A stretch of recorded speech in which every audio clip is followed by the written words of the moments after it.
Let's see here. We go here. And Andy. Andy, you're on with Senator Cramer.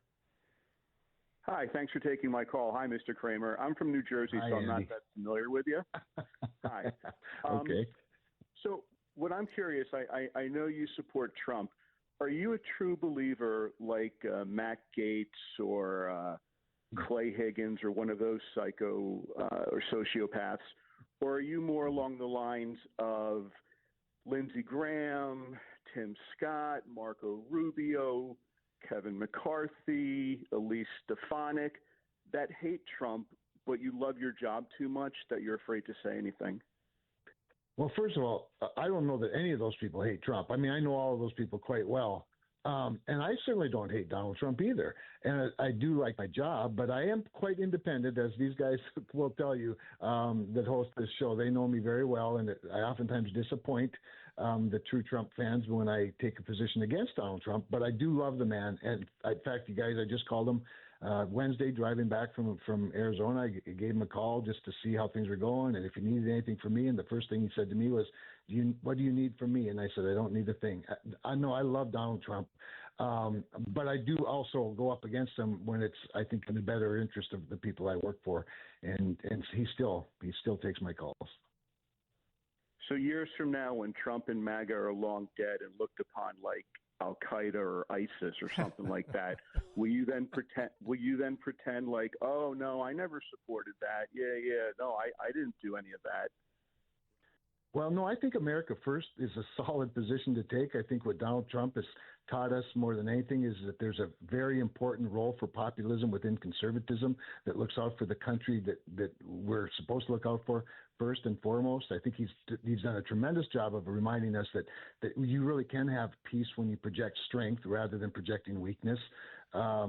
Do I agree with everything he's done? No, but I think that the Tax Cuts and Jobs Act was a brilliant piece of work by his administration working with a Republican Congress that jump-started an economy that was in great need of it. And again, and by the way, securing the southern border, I think that was a really great idea. And by the way, he did it extremely well, and he didn't need a new law to do it. So, no, there are plenty of things about Donald Trump that I'll never apologize for. And I don't think he'll ever be viewed the way that you're suggesting because, frankly, I think history is going to be very kind to him when you compare it to, well, let's just take the recent history. People right now, voters right now, for over the next 3 weeks plus, have the opportunity to look at recent history and decide, gee, do I like high inflation, high interest rates, high crime rates, and a world on fire, or would I prefer a calmer world, a secure border, lower interest rates, lower inflation?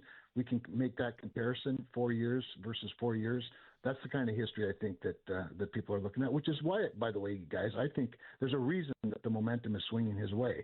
They've all taken a look at the alternative, and they've gone, nope, can't do that.